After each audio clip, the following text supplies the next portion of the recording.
Test 6, Section 1. You will hear a man called Ken talking on the phone to a friend called Liz about holiday accommodation. First, you have some time to look at questions 1 to 6.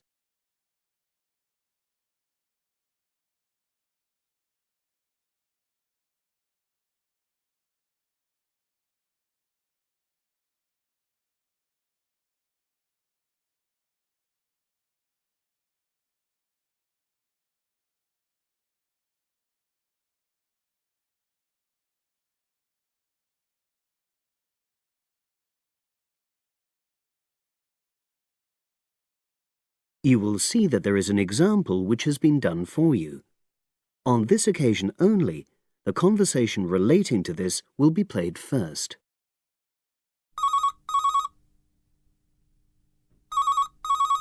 Hello. Hi Liz, it's Ken here. Hi, Ken. Nice to hear from you. Are you... This is just a quick call, but Mary and I have just been talking about our summer holiday. We haven't booked a place yet, and we've left it a bit late. We were just wondering if you know of any holiday rentals in your area. It's so nice there. Well, yes. I can think of 2 or 3 places that are very nice. What dates have you got in mind? The 10th of July to the 22nd of July. Ken says that they need accommodation from the 10th to the 22nd of July. So the 10th to the 22nd of July has been written in the space. Now we shall begin. You should answer the questions as you listen because you will not hear the recording a second time. Listen carefully and answer questions 1 to 6.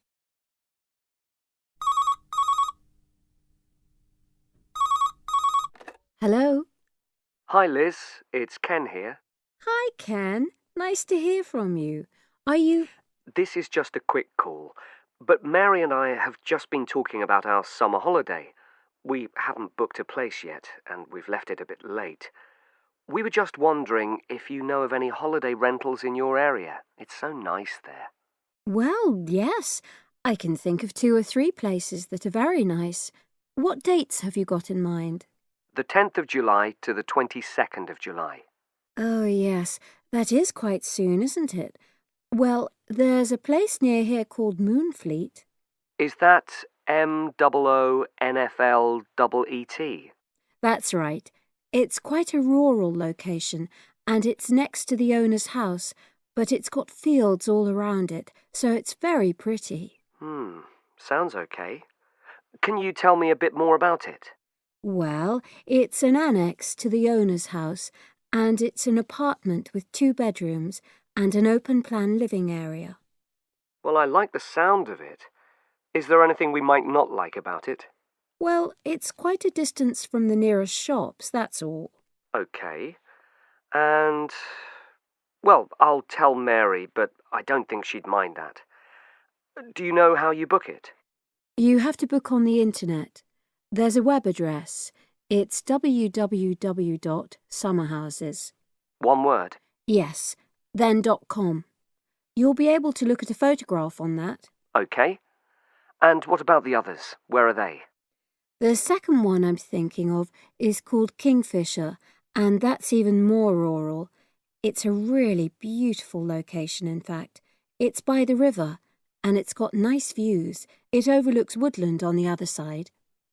Is that an apartment? No, it's a 3-bedroomed house, and that's got a dining room as well as a separate living room and a kitchen.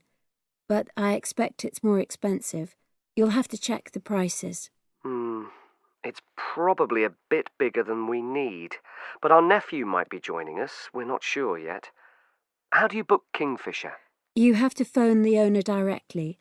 Shall I give you the number? I've got it here in my phone book.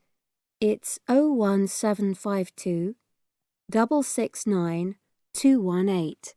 Right. Before you hear the rest of the conversation, you have some time to look at questions 7 to 10.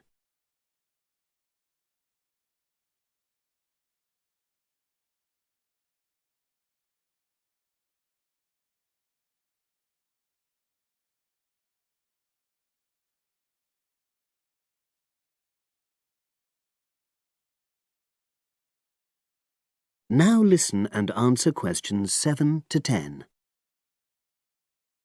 And you mentioned a third place? Yes, there's a house that my sister stayed in last year. It's called Sunnybanks. Nice name. And the location of that one is rather different. It's in the centre of a village, but it's a very small and quaint place. Did your sister like it? Oh, yes. It's by the sea, so her children really loved it. What's the accommodation like? I'm not sure about the number of rooms because I haven't been in it myself, but I think she said it's quite spacious, and I know it's got its own garden. It's not very big, but it's not shared with anyone else, and it's supposed to be very pretty. Any snags? Problems? The only other thing I can think of is that there's nowhere for parking. The streets are too narrow, so you have to leave your car somewhere else and then walk to the house. It's only about 10 minutes away, but... OK. Well, I don't think it matters personally. How do you book it? There's an agent you have to contact. I don't know his details, but I can ask my sister and let you know tomorrow. Thanks, Liz. That'd be great. I'll talk to Mary and see what she says. Thanks for your help. That's okay, Ken. I'll speak to you again tomorrow. I hope you find what you're looking for. That is the end of section 1. You now have half a minute to check your answers.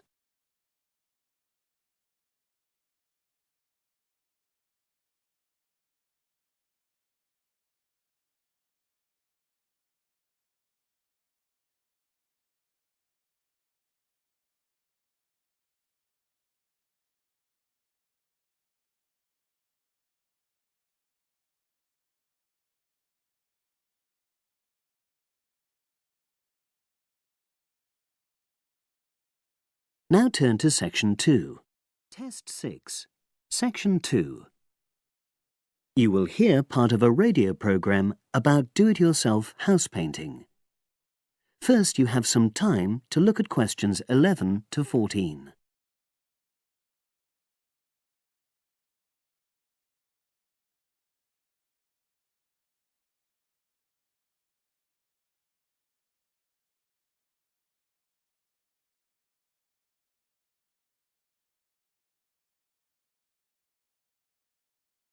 Now listen and answer questions 11 to 14. Good morning, everyone, and welcome to our weekly series on home improvements. Today's program is about do-it-yourself house painting. There's never been a better time for people who like to do their own interior house painting. Although people still lead very busy lives, thanks to the availability of various new DIY materials, you can now decorate your home in a more efficient and a more environmentally friendly way. In 2009 alone, approximately 53 million litres of the paint that was sold in the UK were left untouched. That's enough to fill 21 Olympic-sized swimming pools. It's easy to overestimate how much paint you'll need to decorate your room if you use guesswork. And if you know exactly how much paint is needed, you avoid unnecessary waste. There are automatic paint calculators available now. Most of the major paint manufacturers provide them. Look on their websites or just Google paint calculator and see what comes up. Then simply measure the circumference and height of the room in metres, enter this into the calculator along with the type of surface you're painting, and it will tell you how many litres of paint you'll need. But if you do end up with leftover paint, you can donate it to an organisation like Community Repaint. They will take the paint from you and redistribute it to local charities and voluntary organisations, so it goes to a good home. You can find more information about Community Repaint on communityrepaint, all one word, .org.uk. Now you have some time to look at questions 15 to 20.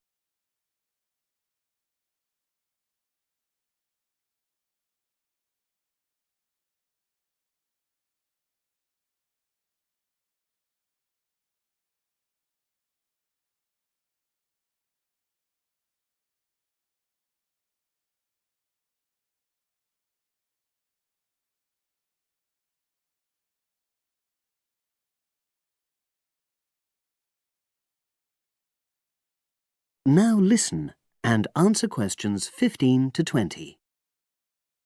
Another way of avoiding paint wastage is to check you're completely happy with your colour choice before starting to paint. For example, you can get a small sample of the colour you're thinking of using, then paint a board and move it around the room, so you can see how it looks against your furnishings and in different lights. Also, it's always better to buy high-quality paints because you get what you pay for. If you buy cheap paint, you might need to apply 2 or 3 coats to achieve the same coverage that you'd get from 1 coat of a good quality paint. You could also spend a week on a job that could have been done in a day or 2. And consider the environment. Most paint manufacturers now sell water-based paints that don't contain harmful chemicals or give off harmful odours, so get one of these. You can also buy paint that's packaged in recyclable containers. There's a lot more choice than there used to be. You can only do a good job which will last if you prepare the surfaces thoroughly before painting. In fact, in many ways, if you want to do a professional-looking job, this is more important than the painting itself. If there are any cracks or patches of loose plaster, painting over them won't solve the problem. Take the plaster out and fill the holes, allowing enough time for the new plaster to dry. And you won't get a smooth finish if the walls are dusty or greasy. So washing with water isn't enough. Use a solution of decorator's soap and rinse well with warm water afterwards. When you're ready to paint, we suggest you use a medium pile roller for walls and ceilings. A lot of people tend to use short pile rollers, but these give a patchy finish, and that wastes paint and time. Similarly, long pile rollers can create a thick textured effect, which looks messy. The same goes for brushes. The stronger the bristles, the easier they are to wash and reuse. And as you've chosen a water-based paint, clean your brushes with cold water, because it's more energy efficient that way. As you're decorating, keep transferring small amounts of paint into a tray and keep topping it up when you need to. This reduces the chance of it being contaminated by dust and pieces of dirt. And finally, water-based paint doesn't have a lingering smell, so that's not an issue anymore.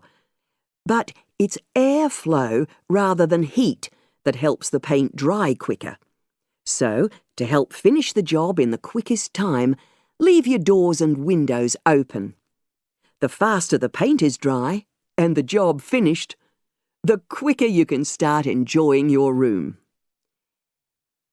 In tomorrow's program, I'll be giving some advice on... That is the end of section 2. You now have half a minute to check your answers.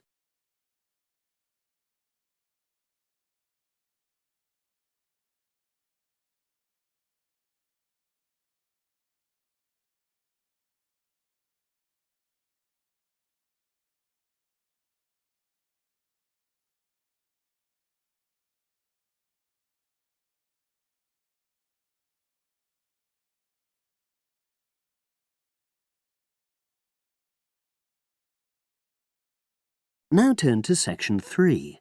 Test 6, section 3. You will hear 2 engineering students, a woman in her 6th year called Linda and a man in his 5th year called Matthew, discussing the benefits of student work placements. Before you listen, you have some time to look at questions 21 to 26.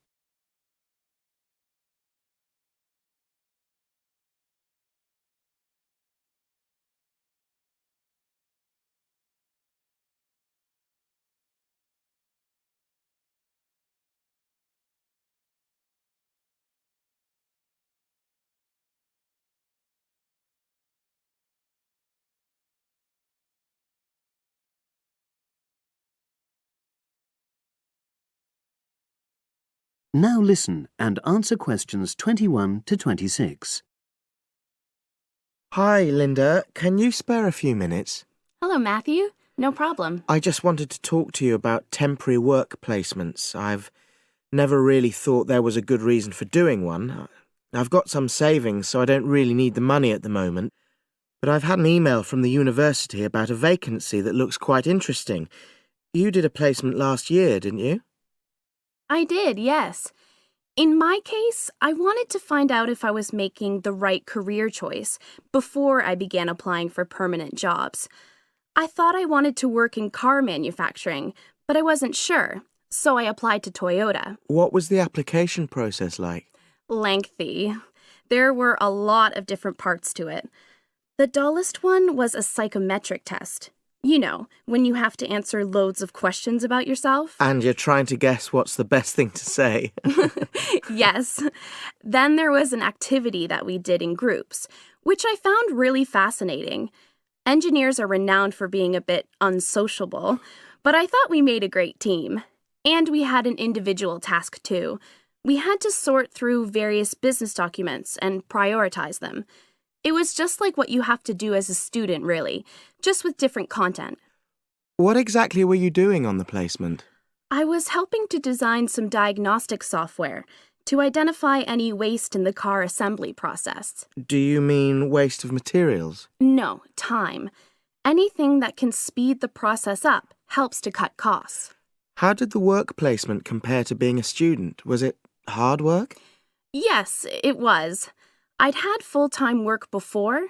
I've done various unskilled jobs during university holidays, and some of those involve long hours. So I thought I'd find it easy. I was wrong, though. I think when you're on placement, you're always trying to prove yourself. So you push yourself hard to succeed? Yes. But I got a lot of support from my employers. They were always helpful. And then, at the end of the placement, I was given formal feedback. Do you mean on your engineering ability? Well, no. I didn't really need that because we had team meetings every other day. And so I had the chance to discuss technical issues and ask about anything that wasn't clear. The evaluation was about general workplace things, like organizational ability, initiative, that sort of thing. I get the impression you think you benefited from the placement. Well, the best thing is that they've offered me a job for next year. Depending on my exam results, of course, but still. A permanent one? Yes. But apart from that, I learned so much. The industrial environment was much more demanding than the academic one, so my general skills improved, like time management, meeting deadlines. And on the technical side, I learned new software packages, like MS Project. Well, I think you've convinced me that work placements are worthwhile, but while you're here, can you give me advice on something else? Before you hear the rest of the conversation, you have some time to look at questions 27 to 30.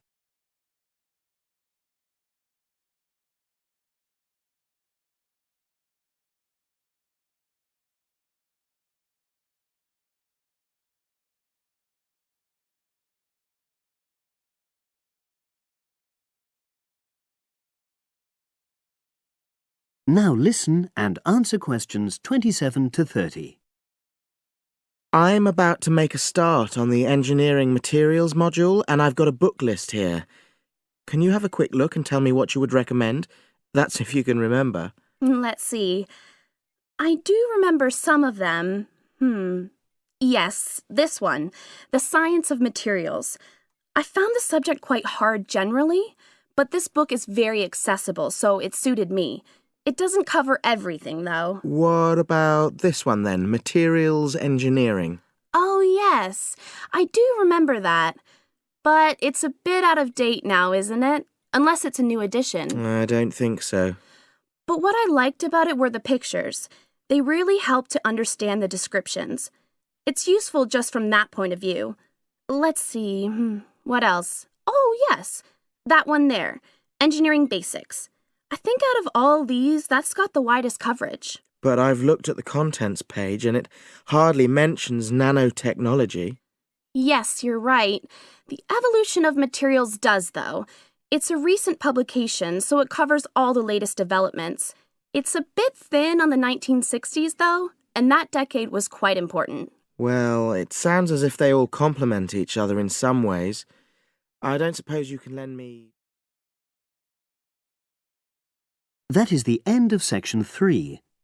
You now have half a minute to check your answers.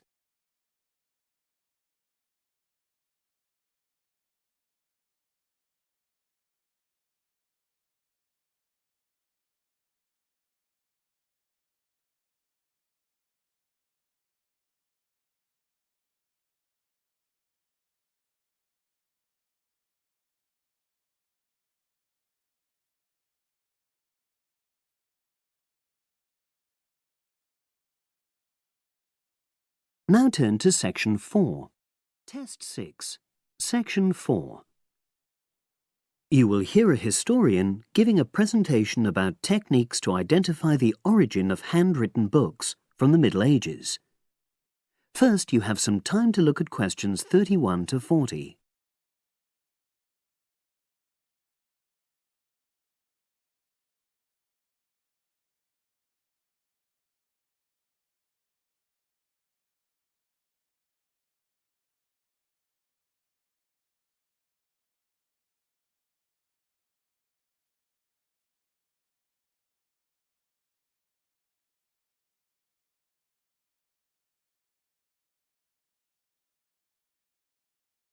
Now listen and answer questions 31 to 40. My presentation today is on how the science of genetics is being used to shed light on the origin of manuscripts, anything written by hand, produced in the medieval period, that is, the period between the 5th and 15th centuries AD. As many of you know, thousands of medieval handwritten books still exist today. Some of them have a clear provenance, that is, we know exactly where and when they were written. But the origin of many manuscripts has been a complete mystery, that is, until 2009, when geneticists started using DNA testing to shed light on their origins. But before looking at the new research, I need to explain something about the way the manuscripts were produced, particularly what they were written on. Virtually all were written on treated animal skins, and there were essentially two types. The first was parchment, which is made of sheepskin. It has the quality of being very white, but also being thin. It has a naturally greasy surface, which meant it was hard to erase writing from it.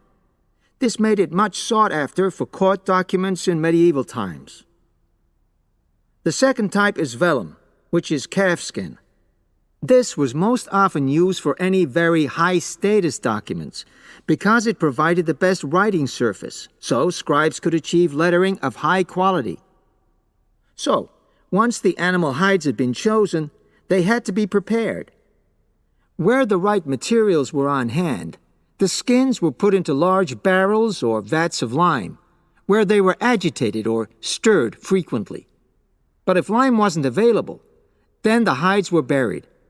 Both these techniques were designed to cause the hair to slough off and the skins to become gelatinous and therefore more flexible. The next stage was to put the hides on stretcher frames and pull them very tight. While on the frame, they were scraped with a moon-shaped knife in order to create a uniform thickness.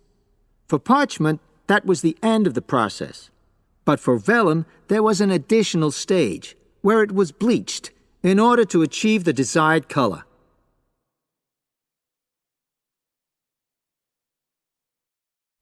So, what does all this preparation mean for the quest to identify the origins of mystery manuscripts? Well, until recently, the only way historians and other academics were able to guess at origins was either through the analysis of the handwriting style or from the dialect in which the piece was written. But these techniques have proven unreliable for a number of reasons. It was thus decided to try to look at the problem from a different angle, to start from what is known, that is, the small number of manuscripts whose origins we do already know. Because these parchments and vellum are both made from animal hides, it was possible to subject them to DNA testing and to identify the genetic markers for the date and location of production. From this was created what is known as a baseline. The next stage was to test the mystery manuscripts, finding their DNA characteristics, and then making comparisons between the known and the mystery scripts. Genetic similarities and differences enabled the scientists to gain more information about the origins of the many manuscripts we had known virtually nothing about up to that point. Now you might ask, what are the potential uses of this new information? Well, obviously, it can shed light on the origin of individual books and manuscripts. But that's not all. It can also shed light on the evolution of the whole of the manuscript production industry in medieval times. And because that was such a thriving business, involving very large-scale movements right across the globe, the new data in turn help historians establish which trade routes were in operation during the whole millennium. Now, if anyone has any questions... That is the end of section 4. You now have half a minute to check your answers.